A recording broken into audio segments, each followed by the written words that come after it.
Hi friends, welcome back to one more food vlog. ಸದ್ಯ ಹೊನ್ನಾವರದಲ್ಲಿದ್ದೀವಿ, ಅದು ಸ್ನೇಹನ ತವ್ರ ಮನೆಯಲ್ಲಿದ್ದೀವಿ. ಇಲ್ಲಿ ವರ್ಷ ಒಂದು ವಾಡಿಕೆ ಏನಂದರೆ ಈ ಏಪ್ರಿಲ್ ಮೇ ಟೈಮಲ್ಲಿ ಹಲಸಿನ ಹಣ್ಣಿನ ಚಿಪ್ಸನ್ನು ಮಾಡ್ತಾರೆ. ಭಾಳ ಚೆನ್ನಾಗಿರುತ್ತೆ ತಿನ್ನೋಕ್ಕೆ. ಮತ್ತು ಅದಕ್ಕೆ ಕರೆಕ್ಟಾಗಿ ಇದೇ ಟೈಮಲ್ಲಿ ಹಲಸಿನ ಹಣ್ಣು ಕರೆಕ್ಟಾಗಿ ಬಲ್ತಿರುತ್ತೆ. ಸೊ ಅಲ್ಲೇ ಹೋಗ್ತಾಯಿದ್ದೀವಿ. ಈಗ ಹಲಸಿನ ಹಣ್ಣು ತೆಗೆದು ಅದರ ಚಿಪ್ಸನ್ನು ಮಾಡೋದು ಹೇಗಂತ ಈ ವ್ಲಾಗಲ್ಲಿ ತೋರಿಸ್ತೇವೆ.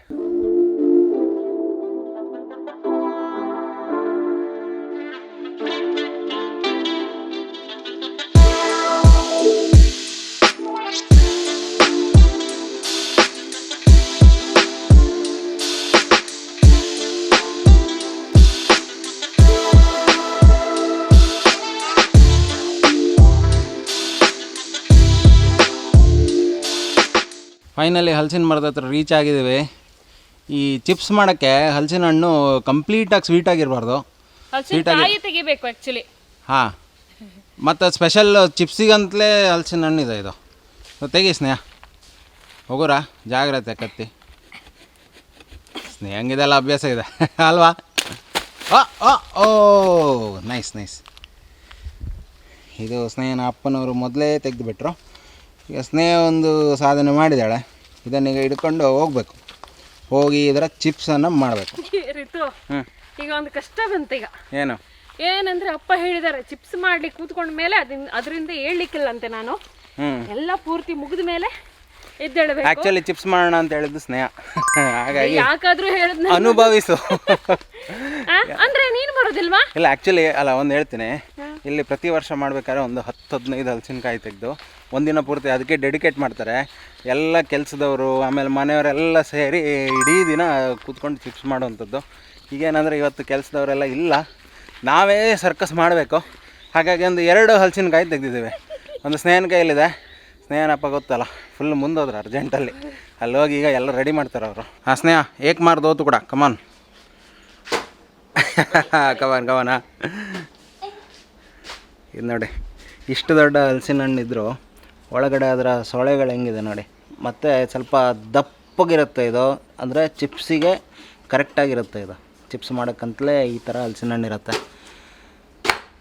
ಆಹಾ, ಹೀರೋ ಬಂದರು ನೋಡಿ. ಅವ್ರಿಗೆ ಆಗೋದಿಲ್ಲ ಪಾಪ, ಕೈ ಭುಜದ ನೋವಿದೆ ತುಂಬ.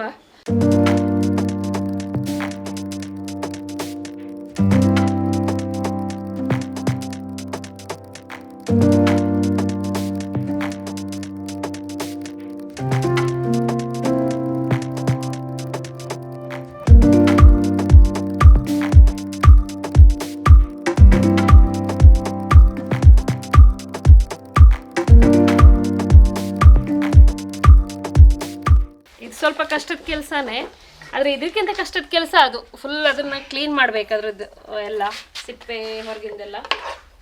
ಇದು ಜಸ್ಟ್ ಕಟ್ ಮಾಡಿದರೆ ಆಯಿತು.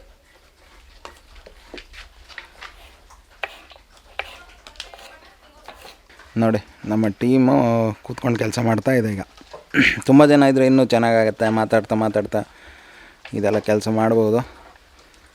ನೋಡಿ, ಎಲ್ಲರೂ ಇಲ್ಲಿ ಕೂತ್ಕೊಂಡು ಮಾಡ್ತಾಯಿದ್ದಾರೆ. ಚಿಕ್ಕದಿದೆ ಇವತ್ತು ಟೀಮ್. ಆ್ಯಕ್ಚುಲಿ ಉಳಿದ ಟೈಮಲ್ಲಿ ತುಂಬ ಜನ ಇರ್ತಿದ್ರು. ಇವತ್ತು ಸ್ವಲ್ಪ ಕ್ವಾಂಟಿಟಿ ಮಾಡ್ತಾಯಿದ್ದೀವಿ. ಈ ಹಲಸಿನ ಹಣ್ಣಿನ ಚಿಪ್ಸ್ ಮಾಡೋಕ್ಕೆ ಜಾಸ್ತಿ ಏನು ಇಂಗ್ರೀಡಿಯೆಂಟ್ಸ್ ಬೇಡ. ಮೇಯ್ನಾಗಿ ಬೇಕಿರೋದೆ ಹಲಸಿನ ಹಣ್ಣು. ಆಮೇಲೆ ಇದು ಫ್ರೈ ಎಲ್ಲ ಆದ ನಂತರ ಅದ್ರ ಮೇಲೆ ಸಿಂಪಡಿಸಬೇಕು. ಸೊ ಇದರಲ್ಲಿ ಏನೆಲ್ಲ ಹಾಕಿದ್ದಾರೆ ಅಂದರೆ ಉಪ್ಪು, ಆಮೇಲೆ ಅಚ್ಕಾರದ ಪುಡಿ, ಆಮೇಲೆ ಸ್ವಲ್ಪ ಹಳದಿ ಹುಡಿ, ಇದಿಷ್ಟು ಹಾಕಿ ಮಿಕ್ಸ್ ಮಾಡಿ ಇಟ್ಟಿದ್ದಾರೆ. ಇದು ಹೆಂಗೆ ಮಿಕ್ಸ್ ಮಾಡಬೇಕು ತೋರಿಸ್ತೀನಿ ಆಮೇಲೆ.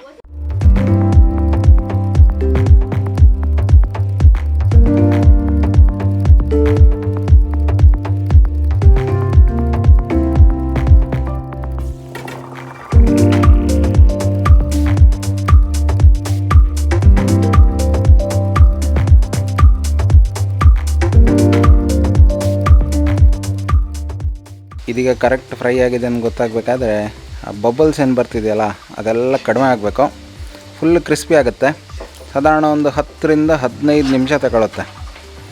ನಾವೀಗ ತೆಂಗಿನ ಎಣ್ಣೆಯಲ್ಲಿ ಮಾಡ್ತಾಯಿದ್ದೀವಿ. ಯಾಕಂದ್ರೆ ತೆಂಗಿನ ಎಣ್ಣೆಯಲ್ಲಿ ಮಾಡಿದರೆ ತುಂಬ ಚೆನ್ನಾಗಿ ಬರುತ್ತೆ, ಬಟ್ ಶೆಲ್ಫ್ ಲೈಫ್ ಕಡಿಮೆ ಇರುತ್ತೆ ತೆಂಗಿನ ಎಣ್ಣೆಯಲ್ಲಿ ಮಾಡಿದರೆ. ಪಾಮ್ ಆಯಿಲಲ್ಲಿ ಮಾಡ್ತಾರೆ. ಈಗ ಮಾರ್ಕೆಟಲ್ಲಿ ಸಿಗೋದೆಲ್ಲ ಹೆಚ್ಚಿಂದೆಲ್ಲ ಪಾಮ್ ಆಯಿಲ್ ಇದು.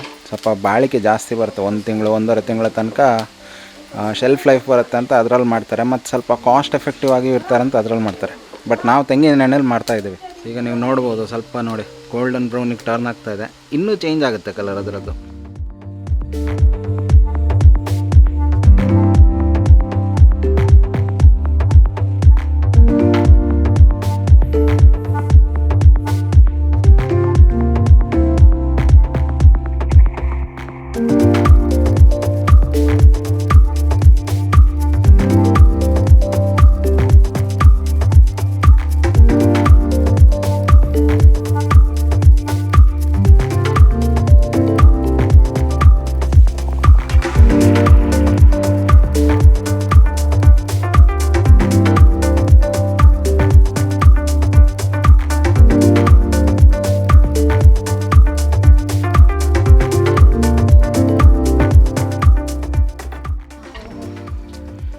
ಸೊ ಫ್ರೈ ಎಲ್ಲ ಆದ ನಂತರ ನೋಡಿ ಸ್ವಲ್ಪ ಖಾರದ ಪುಡಿ ಎಲ್ಲ ನಾವು ಮಿಕ್ಸ್ ಮಾಡಿದ್ದೀವಲ್ಲ ಅದೆಲ್ಲ ಹಾಕಿ ಮಿಕ್ಸ್ ಮಾಡಬೇಕು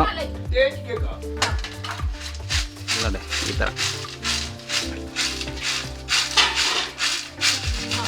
ನೋಡಿದರೆ ಕ್ರಿಸ್ಪಿ ಆಗಿದೆ ಅಂತ ಖಂಡಿತ ಅನಿಸ್ತಾ ಇದೆ ನೋಡಿ.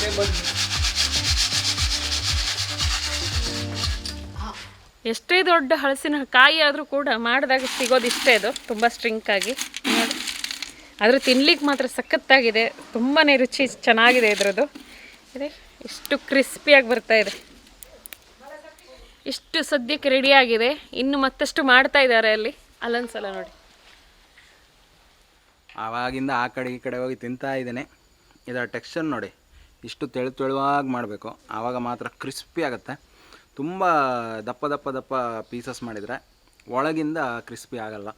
ಇದೀಗ ಪರ್ಫೆಕ್ಟಾಗಿ ಆಗಿದೆ. ಮತ್ತು ಇನ್ನೊಂದೇನೆಂದರೆ ಈ ಹಲಸಿನಕಾಯಿ ಇರುತ್ತಲ್ಲ, ಇದಕ್ಕಂತಲೇ ಒಂದು ಸ್ಪೆಷಲ್ ಕಾಯಿ ಇರುತ್ತೆ, ಅದು ಸೊಳ್ಳೆಗಳು ದಪ್ಪ ದಪ್ಪ ದಪ್ಪ ಇರುತ್ತೆ. ಆ ಹಲಸಿನಕಾಯಲ್ಲಿ ಮಾಡಿದ್ರೇ ಇದು ಟೇಸ್ಟಾಗಿ ಬರೋದು. ತುಂಬ ಚೆನ್ನಾಗಿದೆ. ಮತ್ತು ಲೈಟಾಗಿ ಈ ಖಾರ ಪುಡಿ ಹಾಕಿರೋದ್ರಿಂದ ಟೇಸ್ಟ್ ಇನ್ನೂ ಎನ್ಹಾನ್ಸ್ ಆಗ್ತಾಯಿದೆ. ತುಂಬ ಕ್ರಿಸ್ಪಿ ಆಗಿದೆ. ನನಗಂತೂ ತುಂಬ ಇಷ್ಟ ಆಗಿದೆ. ಮಾಡೋದು ತುಂಬ ಈಸಿ, ಜಾಸ್ತಿ ಏನು ಕಷ್ಟ ಇಲ್ಲ. ನೀವು ನೋಡಿದ್ರಲ್ಲ, ಇಂಗ್ರೀಡಿಯೆಂಟ್ಸ್ ಏನೂ ಇಲ್ಲ. ಒಂದೇ ಒಂದಂದರೆ ಕೂತ್ಕೊಂಡು ಕೆಲಸ ತುಂಬ ಇದೆ ಇದಕ್ಕೆ. ಸ್ನೇಹ, ಇದೇ ಫಸ್ಟ್ ಟೈಮ್ ಅನ್ಸುತ್ತಲ್ವ ಇಷ್ಟು ಕಡಿಮೆ ಕ್ವಾಂಟಿಟಿಯಲ್ಲಿ ಮಾಡ್ತಾ ಇರೋದು? ಇಲ್ಲ ಅಂದರೆ ಒಂದು 20 ಹಲಸಿನಕಾಯಿ ಹಾಕ್ಕೊಂಡು ರಾಶಿ ಹಾಕ್ಕೊಂಡು ಫ್ಯಾಮಿಲಿಯವರೆಲ್ಲ ಕೂತ್ಕೊಂಡು ಇದನ್ನು ಮಾಡುವಂಥದ್ದು. ಕೆಲವೊಂದು ಸಲ 2 ದಿನ ಫಂಕ್ಷನು ಮಾಡ್ತಾರೆ, ಪ್ರೋಗ್ರಾಮು ಮಾಡ್ತಾರೆ. ಬಟ್ ಏನೇ ಇರಲಿ, ಇವತ್ತೊಂದು ದಿನ ಇದು ನೋಡಿ, ಕಣ್ಣಾರೆ ನೋಡಿ, ಇಲ್ಲೇ ಫ್ರೆಶ್ ಆಗಿ ತಿಂದು ಭಾಳ ಖುಷಿಯಾಗಿದೆ. ಸೊ ಈ ವಿಡಿಯೋನ ಇಲ್ಲಿಗೆ ಎಂಡ್ ಮಾಡ್ತೇವೆ. ಇಷ್ಟ ಆದರೆ ಲೈಕ್ ಮಾಡಿ, ಅನಿಸಿಕೆಗಳನ್ನ ಕಾಮೆಂಟ್ ರೂಪದಲ್ಲಿ ತಿಳಿಸಿ. ಮತ್ತು ನೀವು ಇದನ್ನು ಟ್ರೈ ಮಾಡಿ ಹೇಗಾಗಿದೆ ಅಂತ ನಮಗೆ ತಿಳಿಸಿ ಅಂತ ಹೇಳ್ತಾನೆ ನಾವೆಲ್ಲರೂ ನಿಮ್ಮನ್ನು ಇನ್ನೊಂದು ವೀಡಿಯೋದಲ್ಲಿ ಮೀಟ್ ಆಗ್ತೀವಿ. Take care, see you.